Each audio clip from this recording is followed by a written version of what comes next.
शनिदेव छठे स्थान में, षष्ठम स्थान। मंत्रेश्वर महाराज कहते हैं जिस भी इंसान के या जातक के शनिदेव छठे स्थान में विराजमान हो वह धनी होता है, शत्रुनाशक होता है, लेकिन थोड़ा ढीठ होता है। मतलब अपनी जो मन में ठान लिया कितना भी समझाओ उससे हटेगा नहीं, और थोड़ा घमंडी भी होता है।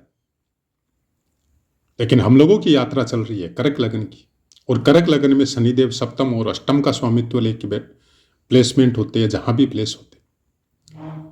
तो उसकी संपूर्ण चर्चा हम लोग इसी वीडियो के नेक्स्ट पार्ट में करेंगे। जय माता की मित्रों, आज चर्चा करते हैं कर्क लगन में शनिदेव अगर षष्टम यानी छठे स्थान पे विराजमान हो तो किस तरह के फल प्राप्त हो सकते हैं। अब शनिदेव तीसरे, छठे, 11वें, शनिदेव या कोई भी क्रूर ग्रह इन स्थानों पे बहुत अच्छा फल देते हैं। ये स्थान स्ट्रगल के हैं, मेहनत के हैं, और इन स्थानों पे सौम्य ग्रह, उन स्थानों से संबंधित ग्रह आराम से फल देते हैं।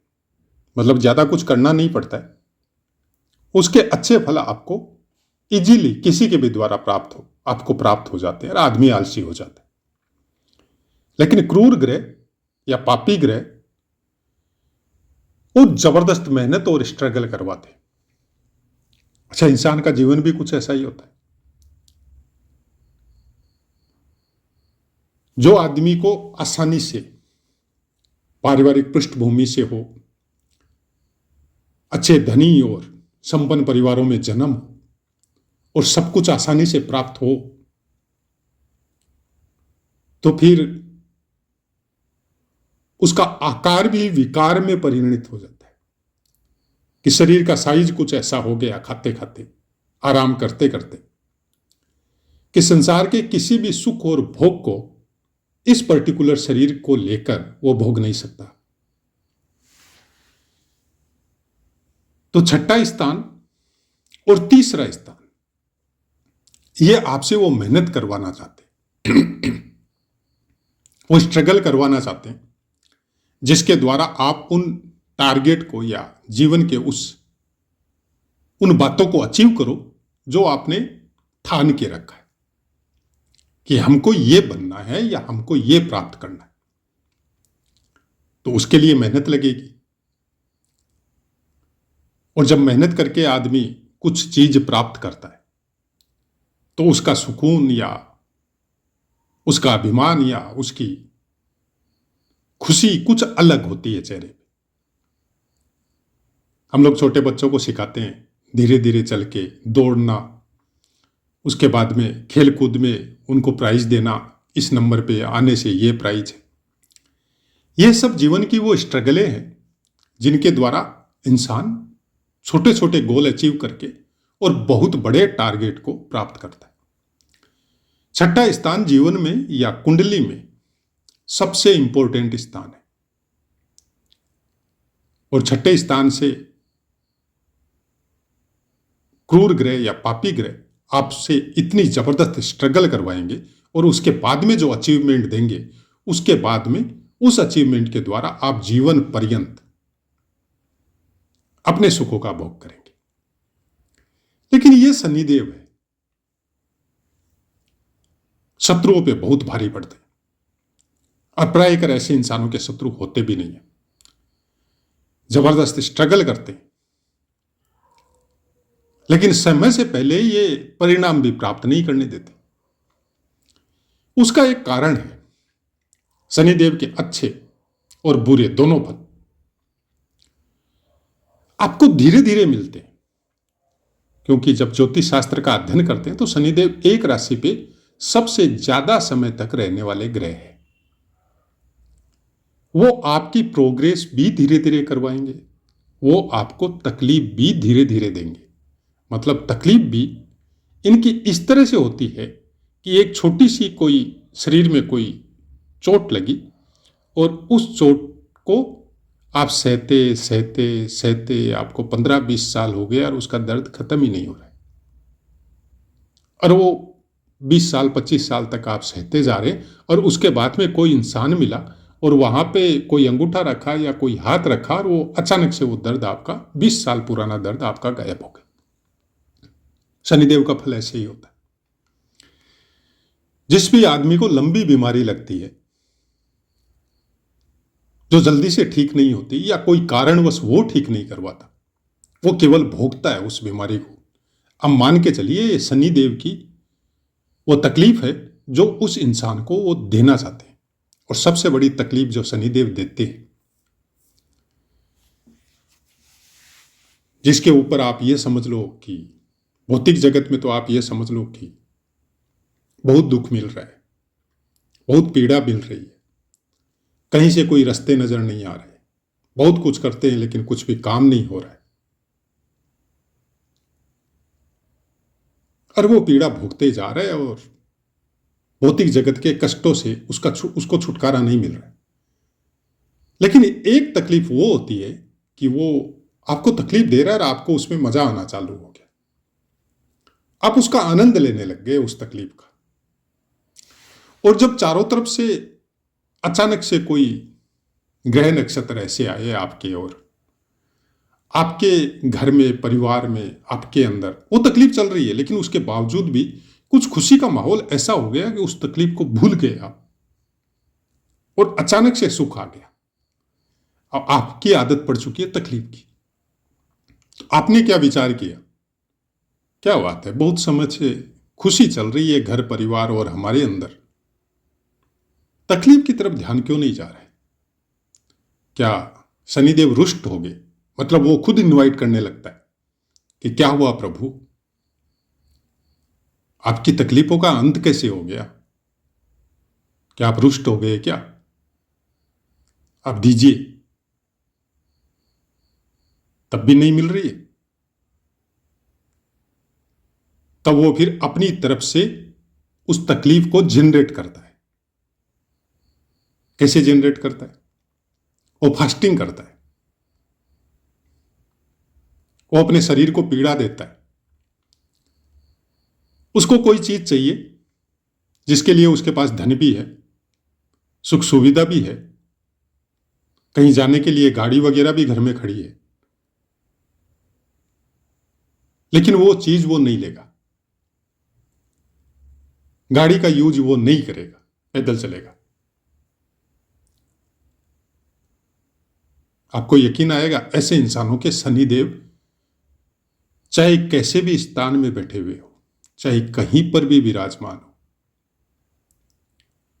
बहुत शुभ दृष्टि होती है ऐसे इंसान के जात को। जितने भी साधु संत महात्मा, सिद्ध, योगी, तपस्वी, जिनको समाज याद करता है या इस धरा पे आज भी उनका भौतिक शरीर विराजमान है, उनका दर्शन हम लोग प्राप्त कर सकते हैं। और अगर नहीं भी कर सकते हैं, आपको उनकी छवि ध्यान में आ गई, तो आपका उनके प्रति भाव विहल हो जाना, उनके प्रति प्रेम से मन भर जाना, यह आपका और उनका दोनों का शनिदेव अच्छा है। क्योंकि शनिदेव पीड़ा आपकी आत्मा को नहीं देते, आपके शरीर को देते। और शरीर को जब पीड़ा मिलती है तो आत्मा एक्टिव होती है, वो अपना आकार स्वरूप, अपनी ऊर्जा को बढ़ाती है और आपकी विल पावर को गेन करवाती है कि ये भौतिक जगत के प्रारब्ध है, जो तुम लेके आए हो बेटा, आराम से भोग लो, क्योंकि उसके बाद में बहुत बड़ी ऊर्जा तुम्हारा इंतजार कर रही है। शनिदेव को अगर इस रूप में लेंगे, इस दृष्टि से अगर उनको देखना चालू करेंगे, उनके तकलीफों को देखना चालू करेंगे, तो बहुत अच्छी तरह से इस बातों को समझ जाएंगे आप। यहां से तीसरी दृष्टि इनके अपने ही मूल त्रिकोण राशि अष्टम स्थान में जाएगी। उस स्थान से संबंधित फलों को बहुत ज्यादा मात्रा में ग्रो करवा देंगे। उनके फलों को बढ़ा देंगे। अब भौतिक दृष्टि से देखें तो क्या होता है, आपके गुप्तांगों में कोई प्रॉब्लम आ सकती है, आपके शरीर के उस हिस्से में जैसे पाइल्स वगैरह हो, ये सब चीज की प्रॉब्लम आ सकती है। और अगर आध्यात्मिक दृष्टि से देखें तो आप तंत्र मंत्र साधना ध्यान योगासन योगाभ्यास वो सब में जा सकते हैं और आप अपने होने का सबूत खोजने के लिए प्रेरित हो सकते हैं कि हम है क्यों संसार में। जब 700-800 करोड़ पहले से विद्यमान है हमारी जैसी नरमुंडी, तो फिर हम क्यों हैं? हमारी क्या जरूरत थी ऐसी इस तरह को कि हमको भगवान ने यहां पे फेंक दिया? आपके मन में इस तरह के क्वेश्चन आ सकते हैं। अगर शनिदेव की स्ट्रगल को आपने भोगा है अपने शरीर में और उस तकलीफ का मजा उठाया है, आनंद लिया है उस तकलीफ का, तब आपके मन में फिर ये विचार आने चालू हो सकते हैं। क्योंकि तीसरी दृष्टि, शनिदेव की जितनी भी दृष्टियां खराब बोली जाती है ना, वो सब दृष्टियां आपके भौतिक शरीर के लिए खराब है, आपके आध्यात्मिक जीवन के लिए खराब नहीं है। यह हमेशा ध्यान रखिएगा। साधु संत, संत महात्मा, योगी तपस्वी जब ध्यान में बैठते हैं तब ये नहीं सोचते हैं कि मेरे लिए प्रभु खाना कहां से भेजेंगे।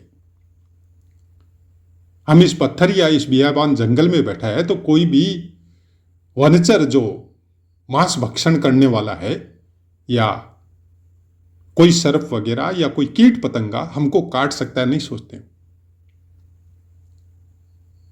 वो अपने भौतिक शरीर को कुछ इस तरह का बना देते हैं जैसा शनिदेव चाहते हैं, क्योंकि उनको पता है कि ये जितने भी भोग है, चाहे दुख के चाहे सुख के, वो हमको प्राप्त नहीं हो रहे हैं, इस शरीर को प्राप्त हो रहे हैं। वो होने दो, हमको क्या मतलब है। और सबसे ज्यादा योग कारक या सबसे ज्यादा बढ़िया शनि को अगर आपको देखना है, उसकी महानता को, उसकी होने की शक्ति को अगर देखना है, तो आप नागा साधु के अंदर जाइए या जैन समाज में भी आप दिगंबर साधु के पास जाइए। आपको पता चलेगा कि शनि देव का इफेक्ट होता क्या है शरीर के ऊपर और उसका आनंद कैसे उठाते हैं। किस तरह से अपने शरीर को साधते हैं, किस तरह से हर चीजों पे कंट्रोल करते हैं, किस तरह से मन के पार जा सकते हैं, यह शनिदेव सिखाता है। बाकी कोई भी ग्रह जन्मपत्री में आपको नहीं सिखाते। गुरुदेव के विषय में बोला जाता है कि उनकी दृष्टि अमृतमय है, भौतिक शरीर के लिए है। ध्यान रखिएगा यह बात।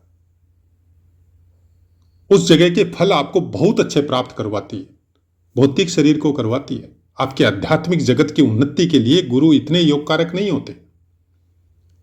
आध्यात्मिक जगत की उन्नति के लिए दो ही ग्रह योग कारक है, जिसमें सूर्य सबसे ज्यादा और शनिदेव उससे भी ज्यादा। दोनों पिता पुत्र आपको आध्यात्मिक जगत में उन्नति करवाते हैं। राहु और केतु एक अलग श्रृंखला है, जिसके 3-4 पाठ हमने दिए हैं, वो एक अलग मैटर है। जब कभी वापस हमको समय मिलेगा तो हम उस श्रृंखला को वापस चालू करेंगे। वो डिफरेंट है इन ग्रहों से, क्योंकि वो एक कटान बिंदु है। वो कोई ग्रहों की गिनती में नहीं आते, लेकिन फिर भी ग्रह उनको जोड़ा गया है, क्योंकि उनके फलों को समझने के लिए आपको अपना वो ज्ञान, अपनी वो शक्ति पहले उन ग्रहों की जागृत करनी पड़ेगी, जिन ग्रहों की जागृत अवस्था में आप उन ग्रहों के कटान बिंदुओं को समझ सकते हैं। और आप डायरेक्ट अगर राहु और केतु की तरफ भागेंगे तो फिर कुछ भी समझ में नहीं आएगा ज्योतिष में। आपको बाकी पहले 7 ग्रहों को समझना पड़ेगा, और सबसे ज्यादा समझना अगर आपको जरूरी है तो चंद्रमा को है, क्योंकि जितने भी भौतिक शरीर के जितने भी कार्यक्रम या क्रियाकलाप जो है वो सब कुछ चंद्रमा पे निर्भर है।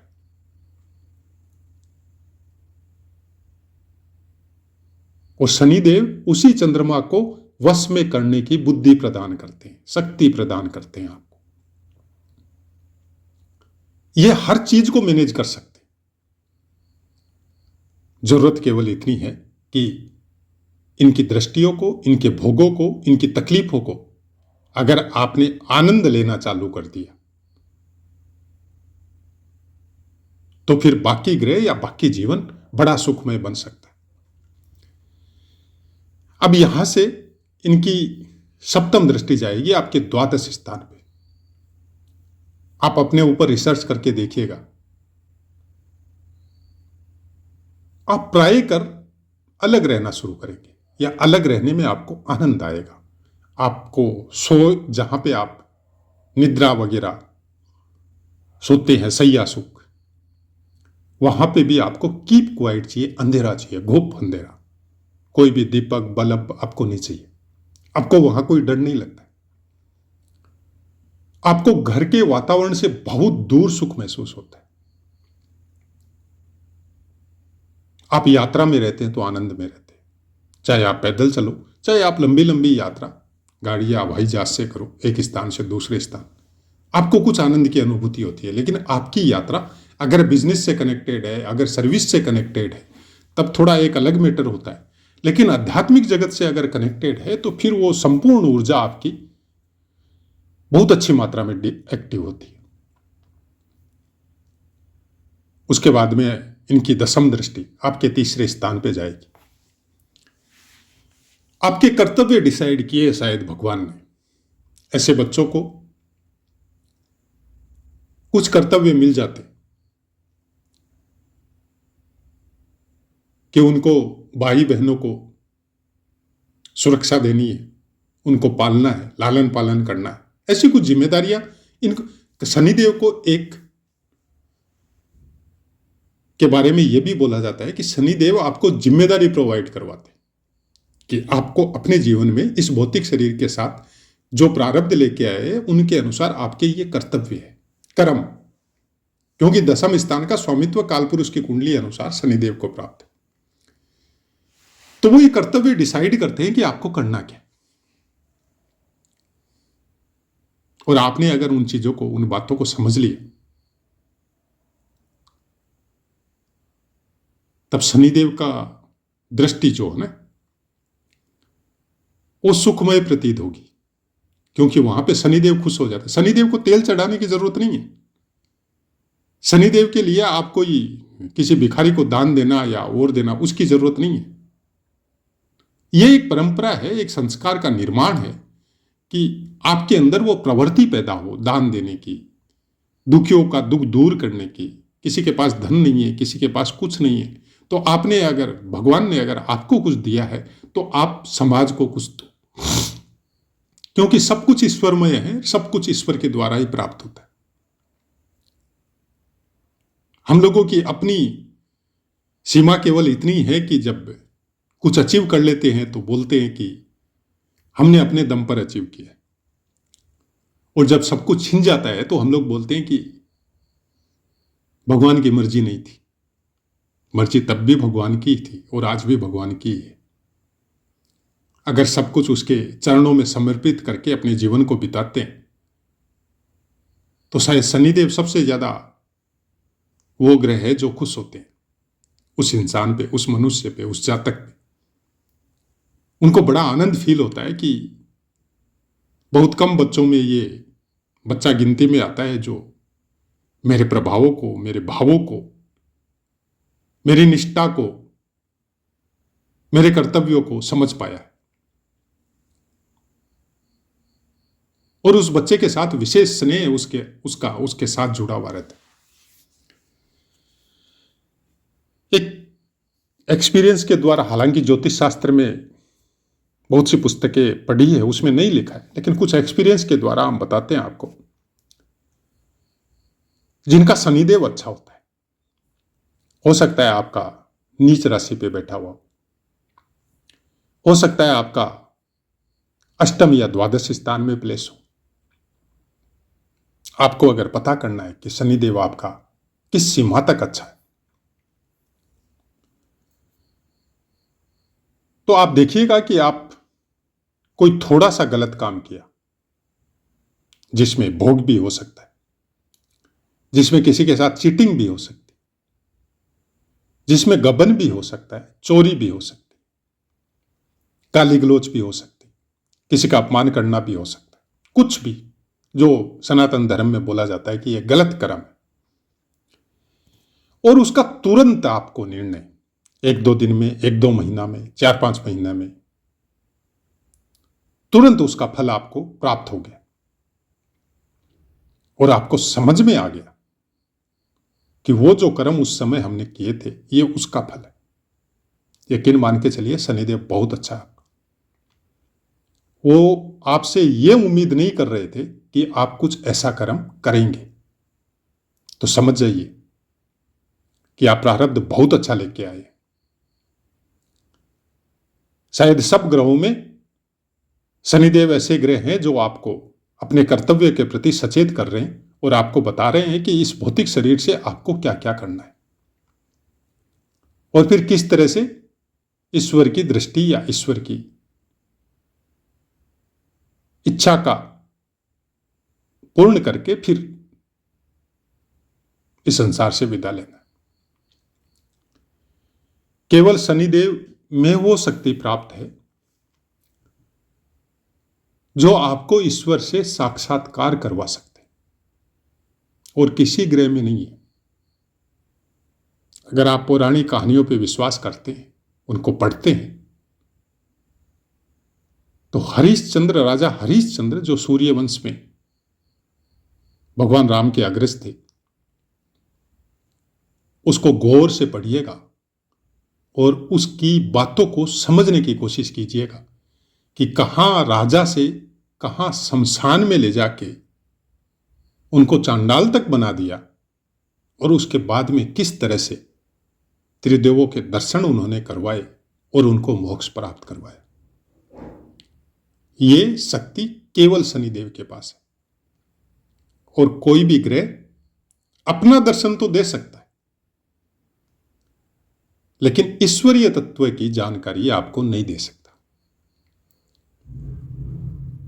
तो आशा है मित्रों पाठ समझ में आया होगा और इस चैनल का या हमारा मकसद केवल इतना है कि ग्रहों को या जो भी क्रूर या पापी ग्रह जिनके बारे में बोला जाता है उनको समझना है। आपको भौतिक शरीर के सुख और दुख के विषय में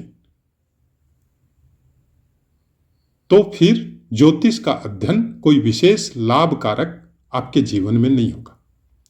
फिर आपकी दृष्टि केवल अर्थोपार्जन पे या उसकी रेमेडीज पे या उसके जो अच्छे फल हमको प्राप्त होने चाहिए कि हम ये रेमेडी कर देते हैं तो शनिदेव हमारा शांत हो जाएगा और फिर हमको उसके बुरे फल प्राप्त नहीं होंगे। तब फिर वो आप कोई अपने साथ भी न्याय नहीं कर रहे हैं और इस ज्योतिष शास्त्र के लिए भी नहीं कर रहे। ज्योतिष शास्त्र को प्रभु के नयन बोले गए हैं, वो दृष्टि जिसके द्वारा आप संपूर्ण ब्रह्मांड का ज्ञान प्राप्त कर सकते हैं। और हम लोग क्या है 501, 201, 1100 जो जितना फेमस हो गया उसके हिसाब से अर्थोपार्जन, मतलब हम लोगों ने उस ज्ञान को किस सीमा तक डेवलप या पतन कर दिया ये हम कुछ अलग शब्दों में बोलना नहीं चाहते या आपके अपने ऊपर निर्भर है। धन कमाने के लिए बहुत रास्ते हैं। आप किसी भी रास्ते से धन कमा सकते हैं, धनी बन सकते हैं, लेकिन यह एक ऐसा रास्ता है जो शायद आने वाले समय को थोड़ा अलग रूप में रूपांतरित आपको करवा सकता है। कुछ कड़े शब्द यूज नहीं करना चाहते क्योंकि सोशल मीडिया का अपना एक नियम कायदा कानून जो है उसको हम भी फॉलो करते हैं। हालांकि जो ज्योतिष में रुचि रखते हैं, जो भी श्रवण कर रहे हैं, वो इस गहराई को समझते हैं और इन बातों को भी समझते हैं। अब अपनी वाणी को विराम देते, आपसे आज्ञा लेते। जय माता।